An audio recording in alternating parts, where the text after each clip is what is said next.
आपने सुना होगा कि कुछ लोग पढ़ते वक्त हल्की म्यूजिक सुनना पसंद करते हैं और इससे उनका फोकस बढ़ता है, और कुछ लोग तो बिना म्यूजिक के कंसंट्रेट ही नहीं कर पाते।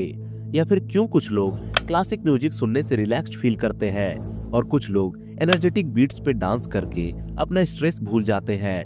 म्यूजिक का असर हर किसी पर अलग अलग होता है, लेकिन क्या आप जानते हैं कि म्यूजिक सिर्फ आपके मूड को ही नहीं बल्कि आपकी ब्रेन पावर को भी बढ़ा सकता है। सोचिए, एक ही सॉन्ग आपके दिमाग के कई पार्ट्स को एक्टिवेट कर रहा है, आपकी इमोशंस, मेमोरीज, ध्यान और क्रिएटिविटी को एक साथ एक्टिव करता है। क्या ये सच में मुमकिन है?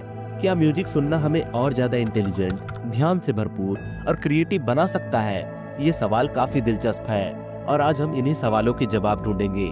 तो चलिए समझते हैं कि म्यूजिक का हमारे दिमाग पर क्या असर होता है और कैसे ये हमारी ब्रेन पावर को बढ़ा सकता है।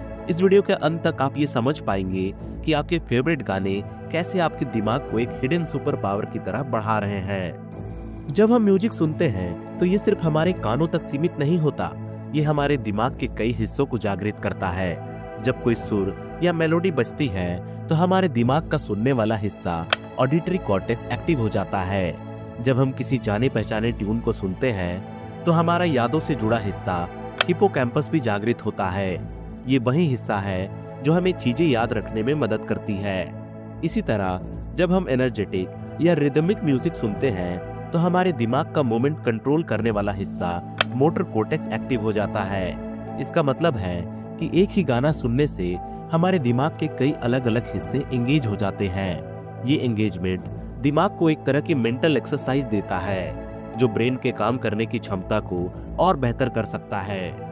वही म्यूजिक का एक बड़ा रोल होता है हमारे मूड और इमोशंस को बदलने में। जब हम खुश होते हैं तो हमें चीयरफुल म्यूजिक सुनना अच्छा लगता है, और जब हम उदास होते हैं तो सैड गानों में अपने जज्बात ढूंढते हैं। ये इसलिए होता है क्योंकि गाने सुनने से दिमाग में डोपामीन का लेवल बढ़ता है। डोपामीन एक ऐसा हार्मोन है जो हमें खुशी और सेटिस्फैक्शन का एहसास दिलाता है। जब हमारा मूड अच्छा होता है तो हमारा ध्यान और फोकस भी अच्छा होता है, जो सीधे तरह से हमारी ब्रेन पावर को बढ़ाता है। म्यूजिक का ये इमोशनल असर स्ट्रेस को कम करता है, जो दिमाग की याद रखने की क्षमता और सोचने समझने की शक्ति को और बढ़ाता है। इस सिचुएशन में क्लासिकल और इंस्ट्रूमेंटल म्यूजिक को सबसे बेहतर माना जाता है क्योंकि ये दिमाग को शांति और क्लियरिटी देता है। वही एक प्रचलित कॉन्सेप्ट है जिसे मोजार्ट इफेक्ट कहा जाता है। ये आइडिया ये बताता है कि अगर बच्चे मोजार्ट जैसे क्लासिक म्यूजिक सुनते हैं तो उनकी समझने की शक्ति और बढ़ सकती है। इस कॉन्सेप्ट पर कई रिसर्च की गई है जिसमें यह पाया गया है कि क्लासिकल म्यूजिक सुनने से प्रॉब्लम सॉल्व करने की शक्ति और लॉजिकल थिंकिंग और बढ़ जाती है। वहीं कुछ लोग पढ़ाई करते वक्त म्यूजिक सुनना पसंद करते हैं, लेकिन ये लोगों पर डिपेंड करता है। कुछ लोग हल्की आवाज में कंसंट्रेट कर पाते हैं, जबकि कुछ लोगों को ये म्यूजिक डिस्ट्रैक्ट करता है। रिसर्च कहती है कि हल्का और बिना लिरिक्स वाला म्यूजिक जैसे क्लासिक म्यूजिक बैकग्राउंड में सुनना याद रखने की क्षमता और सीखने की क्षमता को बढ़ा सकती है। एक और इंटरेस्टिंग रिसर्च बताती है कि अल्जाइमर या डिमेंशिया जैसे मेमोरी लॉस कंडीशन में भी म्यूजिक का खास असर होता है। पुराने गाने या पहचाने हुए गाने से पेशेंट को कुछ पुरानी बातें याद आने लगती है, जो उन्हें मेंटली एक्टिव बनाता है। ये इसलिए होता है क्योंकि म्यूजिक हमारे दिमाग के मेमोरी सेंटर को सीधे तरह से स्टिमुलेट करता है। जब हम काम कर रहे होते हैं या पढ़ाई कर रहे होते हैं तो हल्की आवाज में सही म्यूजिक सुनने से हमारा फोकस और ध्यान बढ़ सकता है, जैसे व्हाइट नॉइज या प्रकृति की आवाज जैसे बारिश, समुद्र की लहरों की आवाज या पेड़ों की हवा में हिलने की आवाज हमारे दिमाग को शांत करता है और डिस्ट्रैक्शंस को कम करता है। ये साउंड्स एक प्राकृतिक माहौल का एहसास दिलाते हैं जो हमारे काम करने की शक्ति को बढ़ाता है। रिसर्च ये भी बताती है कि रिपीटेटिव और बिना लिरिक्स वाला म्यूजिक ध्यान को बेहतर बनाता है, जबकि लिरिक्स वाले सॉन्ग ध्यान को तोड़ सकते हैं। इसलिए जब भी आप ध्यान देना चाहते हैं तो बिना लिरिक्स वाले म्यूजिक का चुनाव करें, जो आपको बिना डिस्टर्ब किए एंगेज रख सके। म्यूजिक सिर्फ दिमाग की शक्ति को ही नहीं बल्कि क्रिएटिविटी को भी बढ़ावा दे सकता है। जब हम रिलैक्स्ड और खुश महसूस करते हैं तो हमारे दिमाग में डोपामीन रिलीज होता है, जो हमें नए आइडियाज सोचने में मदद करता है। कुछ लोग अपने क्रिएटिव काम के दौरान बिना लिरिक्स वाला हल्का म्यूजिक सुनना पसंद करते हैं क्योंकि ये उनके इमेजिनेशन को बेहतर करता है। रिसर्च ये भी कहती है कि बिना किसी टेंशन के जब हम अपनी पसंद का म्यूजिक सुनते हैं तो दिमाग का वो हिस्सा जो नए आइडियाज सोचता है ज्यादा एक्टिव हो जाता है। ये क्रिएटिव सोच और समस्या सुलझाने की शक्ति को और बढ़ा देता है। म्यूजिक को सीखने की क्षमता से भी सीधे तरीके से जोड़ा गया है।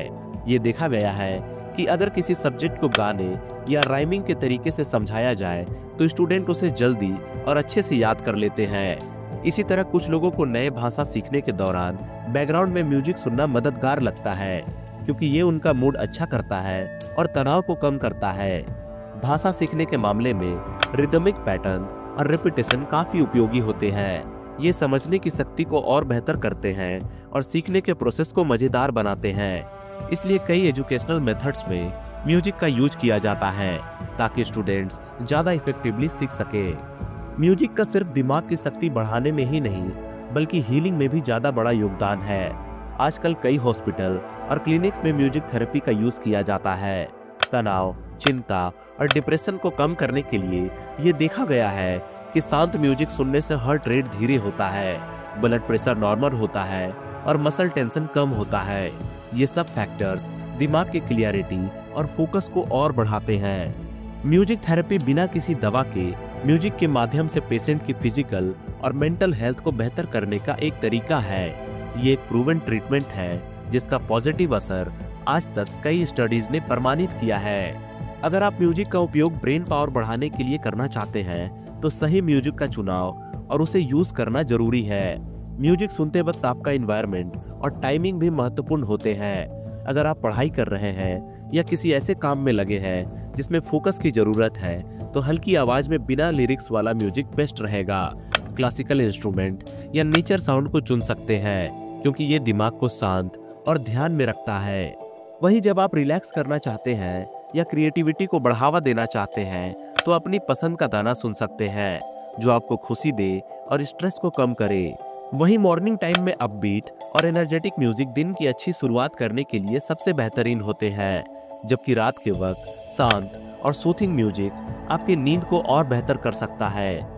म्यूजिक सुनते वक्त ईयरफोन्स या स्पीकर का यूज करें, लेकिन वॉल्यूम को मॉडरेट रखें ताकि आपके कान सेफ रहे। ज्यादा तेज वॉल्यूम सुनने से हियरिंग डैमेज का रिस्क बढ़ जाता है, इसलिए हमेशा कंफर्टेबल साउंड लेवल पर ही सुनने की कोशिश करें। हर किसी के लिए म्यूजिक का असर अलग होता है, तो समय के साथ अपने लिए बेहतर म्यूजिक का चुनाव करें जो आपकी प्रोडक्टिविटी और वेल बीइंग को बढ़ावा दे। म्यूजिक सिर्फ ब्रेन पावर को ही नहीं बल्कि हमारे पूरे जीवन को प्रभावित करता है। ये हमें समय के साथ नए एक्सपीरियंसेस, यादों और जज्बातों से जोड़ता है। म्यूजिक हमें मानव संबंधों, संस्कृति और पहचान का हिस्सा बनाता है। जब हम किसी पार्टी में दोस्तों के साथ डांस करते हैं या दुख के पल में अपने फेवरेट सैड सॉन्ग सुनते हैं तो ये हमारे जीवन के अनुभवों को और गहरा बना देता है। कुछ रिसर्च बताती है कि लोग अपनी जिंदगी के अलग अलग हिस्सों में अलग अलग म्यूजिक सुनना पसंद करते हैं। बचपन में नर्सरी राइम्स, जवानी में रॉक या पॉप और बड़े होने पर सूथिंग और रिलैक्सिंग म्यूजिक। ये इसलिए क्योंकि जीवन के पल पल में हमें अलग अलग चीजें इंस्पायर करती है और सोचने पे मजबूर करती है। और जब आप एक अच्छा गाना का आनंद ले रहे हैं तो याद रखें कि ये सिर्फ आपकी मूड को ही नहीं बदल रहा बल्कि आपके दिमाग को भी एक तरह की एक्सरसाइज दे रहा है। तो अगली बार जब आप हेडफोन्स लगाएं तो इस बात को याद रखें कि म्यूजिक सिर्फ एक एंटरटेनमेंट नहीं बल्कि आपकी ब्रेन पावर को भी बढ़ाने का एक अच्छा तरीका है। तो गाइज, इस वीडियो में इतना ही। वीडियो पसंद आए तो वीडियो को लाइक जरूर करें। ऐसी ही और मजेदार वीडियोस देखने के लिए चैनल को सब्सक्राइब करें। मैं मिलता हूं आपसे अगली वीडियो में, तब तक के लिए अपना ध्यान रखें।